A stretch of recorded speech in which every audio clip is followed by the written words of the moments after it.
Ladies and gentlemen, I am so excited to be bringing you guys this amazing news. I know, everything I talk about is amazing, right? I'm telling you, this time it's different. This time it's different, I promise. We have some great news coming up. And if you haven't had a chance to watch the video, the roundtable discussion, that's what I call it. It's like the team dev discussion, whatever it's called, where they kind of show you a roadmap and let you know what big upcoming changes there are. Make sure you watch it. I'll put a link for it in the description and check it out because these guys deserve to be listened to. But for those of you that just want a quick rundown of all the important things that are going to be coming and all the great changes, you're in the right spot. So my name's Slender, and this is what we have to look forward to in the July update. So one of the first things that I want to talk about is the new expedition. They're going to be coming out with barnacles and black powder. Scott was talking about it, saying, how much fun it is. And the thing that I'm excited about is it's going to be lost, I'm assuming, because it's going to, pirates. So we'll finally have something to use those Lost Bane weapons in. And he said the thing that stood out about it is he said that it's going to be way different than any of the other expeditions. So I'm not sure in what aspects he's referring to, but I can't wait. I cannot wait. And as soon as that PTR is available, guys, I will be there in it to win it, and I'll show you guys all the great stuff that we have coming up. But it sucks. The PTR is not going to be here till like July, I think. I'm not sure. He said July is when the update will be. I'm not sure if the PTR is going to be out then or it's got to be before, right? So anyway, going to be on the PTR to check it out. So if you don't want any spoilers, don't watch the video. But if you want to see what we've got coming up, check out the video. I'll be mass producing some of those videos. And they just found Raffle Bones. Did they update Raffle Bones? Did they bring him back? I'll have to find out, do some digging around. Maybe ask my man Wyvern if he has any inside info, which I doubt. He never tells me anything because he doesn't want to get in trouble. What's up, Wyvern? How you doing? Ainwin, if you're watching, how you doing? Miss you guys. I'm going to be talking about some stuff on the forum, so I hope you guys chime in. Second, we're going to have the Summer Medley Fair coming up. So that's obviously going to be some kind of summer festival, harvest festival type of thing. Maybe some special, instead of the bags that we get now, maybe we're going to have some more bunnies, or maybe, I don't know, what type of things are unique to summer. Little bags of sunshine. Oh, never mind. That can get us in trouble. So the Summer Medley Fair is going to be coming up too. And the thing that they're going to be doing is they're going to be breaking those two things up between two different PTRs because they want to really focus on one big thing at a time as far as the PTR and feedback. So if you haven't had time, if you haven't spent any time on the PTR, get on there. Get on there. Sometimes they give us good rewards for participating and submitting feedback. Whenever I post anything on the forums, I've got a little bug next to my name. And I have a title, Bug Hunter, which I'm super proud of. So sometimes they do cool little things like that. So get in the PTR, help New World out, help AGS, and let them know what's going on. They actually listen and care about the feedback. So maybe not at the beginning, who knows, but they do now. They're also going to have the Expedition group finder. So for all of you new guys out there that are just playing the game and just starting, you'll be able to have an easier time getting into these dungeons. So that's going to be really great. Can't wait to see what that looks like and how it works. So should be pretty basic, but again, great thing that's coming up. Scott, he cut his hair. He cut those beautiful flowing locks of hair. But you're looking good, man. If you're watching this video, GG, man. You look really good, dude. They're removing mutated orbs. This is a huge change. A lot of people have been asking about this since day one. Get rid of the orbs, get rid of the orbs. Personally, I like the orbs. Some of the things about the orbs I didn't like, but I did like it overall. What are we going to do with stone cutting now? I have no idea. But another thing about the orbs, the existing mutated orbs, if you have any existing orbs for dungeons, like all these guys right here, hold on to them. Don't get rid of them. They're actually going to be giving us items for these mutated orbs. So what they said is the existing orbs are going to turn into like some kind of loot boxes like these up here, caches. And when you open them, they're going to give you dungeon loot. So you have a chance to get some named weapons, same stuff you get from the bosses. Now, he said they're not going to give us everything that we would be getting from the dungeon, so we're not going to get like, you know, for one mutated orb, you're not going to get 30 greens, 20 blues, a few epics, and maybe a legendary. No, it's not going to be like that. But they are going to give us caches that are going to have a chance to drop some pretty good loot. So hold on to them. What I'm going to do is I'm going to be cranking these things out. Make sure you're buying them every week. Make sure you're crafting them. And, you know, you're going to, if one of my friends, Jazz Cat, she's got like 30 mutated orbs just sitting there. So she's going to have a ton of caches to open up and, you know, potentially have some pretty great loot. You know, maybe some Furies, maybe some Will of the Ancients. So do not get rid of these. And in fact, I would do the opposite. I would start cranking these bad boys out. I'm going to actually make a video. I'm going to start getting a bunch of these and make a video on me opening all of them to see what we get. So really excited about that, to see what kind of loot's going to be inside. Hopefully some good weapons, some good, maybe some BIS, you know, best in slot equipment. Who knows? So really excited about that. Do not get rid of your mutated orbs or any of your dungeon orbs. They're getting rid of all of them, and they're going to be converting all of these into separate item or armor caches that you can open for loot from dungeon bosses. So pretty cool. Great idea. People are going to be so happy that they're getting rid of these. Let's see. Crank them up. They're also, so instead of having the mutated orbs, they're going to actually give us a limit. You're going to be able to run 15 regular dungeons per day. 15. So if you want to run 15 regular Tempest, 15 Dynasty, or 7-7 and 1, you're going to be able to run 15 a day and 20 mutated a week. So like 3 a day if you're going to be doing it for 7 days, or, you know, whatever. 20 mutated runs a week, 15 regular runs a day. All right, that's the numbers. They have buffed over 150 perks. The perks are going to be much better. They buffed the perks. They're making them better. And one of the big changes are the skill perks on weapons. So if you have a weapon with, let me find one here. Come on. If you get a weapon skill perk on a weapon, like, are you kidding me? Here we go. Putrefying Scream. That is a skill perk on a weapon. So these specific perks are going to be buffed big time. Okay? They're going to make them way more powerful. So if you get a weapon skill perk, like Putrefying Scream, that's a Void Gauntlet weapon skill perk, it's going to be buffed big time. I don't know how much. I don't know what the numbers are. I don't know how they're going to make it more powerful. Maybe just increase the percentages. I'm not sure. But he said they are going to be buffed big time. So if you get a skill perk on a piece of armor, I guess it's not going to do as much. But if you get it on a weapon, it's going to be pretty significant, he said. They have also restructured the way perks are going to roll, making it better. So I don't know if you see my latest video on the suggestion box video on, you know, changes I think would make New World better. One of the things I mentioned is crafting and the perk pools.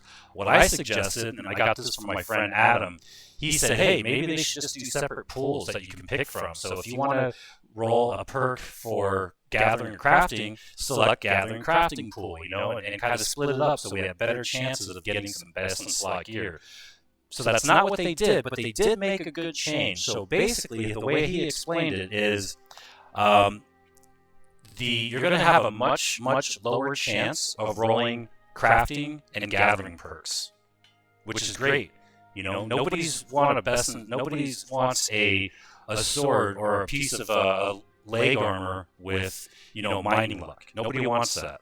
Or, you know, woodworking. Nobody wants that. We want to get best in slot stuff, and they're going to make it so that when you craft stuff, or when you get stuff in the world, you're going to have a much lower chance of rolling one of those crafting or gathering or refining perks and a much higher chance of getting a combat perk. So that's one thing that's going to be really great, and it's going to help crafting a bunch. also, stuff like beast bane and things like that are, I guess, going to be a little more less likely. So we'll get a better chance of rolling combat perks, good combat perks like keen, vicious, enchanted, refreshing move, stuff like that. So overall, the crafting's going to be better, and the loot's going to be better. We're just going to have a lot less of that, armor inspiration or, adored mining luck, stuff like that. So that's going to be less likely. So big, great change. So crafting gear, weaponsmithing pants, armoring hat, stuff like that. They didn't give too many details on that, on how it's going to change, but what he did say is they're going to make it easier to find in the world. So I don't know if they're going to increase the drop rate of these things or how exactly they're going to be changing it, but he said, and maybe, you're going to be able to look it up on the database, and it's going to have, instead of just one mob dropping the, that totem piece or whatever in, down there in Shattered Mountain, in the crack or whatever you call it, and in the pit, we're going to have a much easier time obtaining these crafting pieces of gear and stuff like that. So again, not too many details on how exactly it's going to work, but he just said that it's going to be much easier to find these specific crafting pieces of gear and stuff like that. The durability. So not only did they reduce the likelihood of getting durability on a piece of gear, but they completely changed durability. So, first of all, everybody hates durability. We don't want it on our gear, but we get it on our gear, and it ruins our best in slot chances. You've got these great 2 perks, and then bam, durability. Like, great. I just spent how much money rolling on these stupid things, and I got 2 of the best in slot perks and a durability. So they're reducing the chance of getting durability, and durability is going to be changing to indestructible. Meaning that piece of gear is not going to take any durability damage ever, which is amazing. So they buffed the crap out of durability and made it less likely to roll on gear. So 2 great things with durability. And anything that you currently have that has durability on it is automatically going to be converted to indestructible, and you will never have to repair that piece of gear again. How cool is that? They are increasing the quality of drops. So we're going to be seeing a lot more rares and epics, blue and purples, and less greens. So that's just overall. Didn't really get too far into detail about that, but that is what's going to be happening. They're going to be increasing the quality of the drops, less greens, more epics and blues, so that's really, really good. Stat attributes are going to be changing.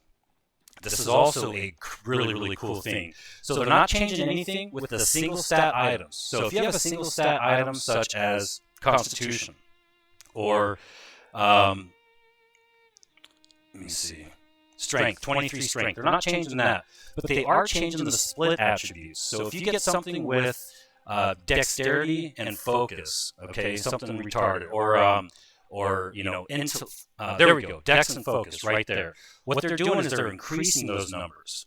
So the 2 numbers added together, let's say you have a piece of gear that's got, right here, 25.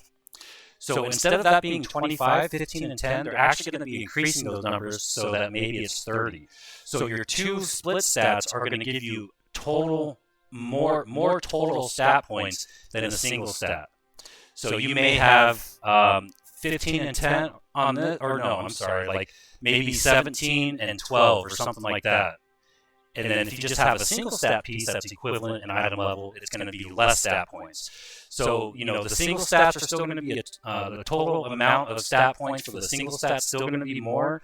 But if you have a split, attributes, 2 different attributes, those 2 numbers added together are going to be more than what you would have with just a single stat. So that's kind of cool. It's going to buff the split stack items, so it makes them more viable and more sought after. So I think that's really, really cool. Great idea. This is a big one. Named weapons and drops from dungeons and expeditions, like the Farseer Spear. No. Let's talk about Will of the Ancients. I had spent so much time in Lazarus trying to get this stupid life staff. Actually, it's not stupid, it's the best. So I spent so much time, I didn't get this until very late. I was using Hope, whatever it was, for a long time, and I ran the crap out of Lazarus. Ask my guys, man. We were in there every day, every night, trying to get this Will of the Ancients. And as you know, if you go in there as a healer, you're never going to see it. Or it might drop at like 589, you know? But if you go in there as a tank, you'll get them all day long, right? So they're fixing that. So you're going to be able to take named weapons from expeditions, ones that drop. You're going to be able to basically salvage those. And when you salvage them, you're going to be getting a special resource. And that special resource, once you collect enough of them, you're going to be able to combine those special resources and pick out a specific named item from that dungeon. How cool is that? So if you, instead of Will of the Ancients, you're trying to get this, but you keep getting Fury and, you know, all these other things and the Lazarus bow, but you just want Will of the Ancients. Once you have saved up like 5 or 6 Furies or Lazarus bows, you'll be able to salvage those into that special resource, whatever it's called, and eventually build your own Will of the Ancients yourself and choose a specific named item. That is awesome. I just love that idea. That is so cool. Salvaging Overhaul. They're going to be doing a complete rework of salvaging items. So instead of salvaging and getting a little bit of gold and repair parts that we're always capped on, you know, which is ridiculous, and we've been complaining about this for so long. This is another thing I actually put in the suggestion box. They listened. They listened loud and clear. Check this out. So Salvaging Overhaul. You're going to have a chance for a perfect salvage. And that perfect salvage is going to drop. You're going to be able to choose between several different things. Either you can make a gypsum cast for some extra gypsum out of whatever you get from salvaging. You'll be able to level up and get some trade skill experience. You'll be able to craft new items. Or you'll be able to extract valuable resources from that salvage if you get a perfect salvage. So you can get possibly maybe some cinnabar or something like that instead of just repair parts and gold. And if you don't like all those options, now I don't know if you're going to be able to choose from these different things, or you have a chance of either getting the gypsum orb, the valuable resource, the trade skill experience, the new item. I don't know if you're going to be able to choose one of those or if it's just going to randomly give you one of those. But either way, we're going to have options, and it's amazing. And the last option is lots of repair parts. So no more like 10, 20, 30 repair parts. They're going to be giving us a lot of repair parts. So really, really cool. If you're low on repair parts, you'll still be able to get them, but you'll be getting even more. So really, really awesome. Great change. That's pretty much all the stuff with loot and perks. Now let's talk about trade skills. They're going to speed up the leveling process for logging and fishing, which is great. Really not anything else to say about that. They're just going to increase the speed it takes, so you'll be able to get those up faster because they are, you know, pretty sluggish, the way he put it. All refining is getting a boost and faster leveling. Less experience required for all refining. You're going to be able to level those up a lot quicker. Now, he said something about, now this was kind of confusing, but he mentioned something about the reagents. They are going to be converting everything into Tier 5. So when he said that, I said, okay, that makes sense. No more Tier 3, no more Tier 4. They're all going to be Tier 5, right? That's great. But he also, after he said they're going to convert all the stuff to Tier 5, he then said you're also going to get a way to take those lower tier mats and do something with them and convert them to Tier 5. I thought everything was going to be converted, so why would we have to do that? I don't know how that's going to work. So we'll find out about that. I wish I had more information on that for you guys, but I don't. They're also going to be increasing the experience we get for the Tier 4 and Tier 5 crafts. So whenever you craft something that's Tier 4 or Tier 5, you're going to be getting a lot more experience than what we get currently. So that's going to help the leveling process as well. And finally, Furnishing and Weaponsmithing are getting another buff. A nerf for the system, a buff for us. We're going to need less experience to level up 1 through 200. So for those of you that are still working on furnishing and weaponsmithing, don't worry about it. Maybe take your time. They're going to be changing it. They're going to be making it even easier to level up those two crafting skills. And ladies and gents, that's it. That's all I got. So I highly encourage you, watch the full video. They did a really great job explaining, except for that one thing with the Tier 5 reagents. But overall, great things are coming. I cannot wait. I am so stoked. And as soon as that PTR is up, I will be on it, and I will be giving you guys all the information you could ever want. So kudos to AGS. Looks like they're taking this game in the right direction. Now, if we can only get some world bosses, please give us world bosses. And give us a little tiny penguin with a backpack to store stuff and pick up our loot. Thank you so much, guys, for watching. It's been my pleasure. My name is Slender, and you all have a wonderful day. Let's go.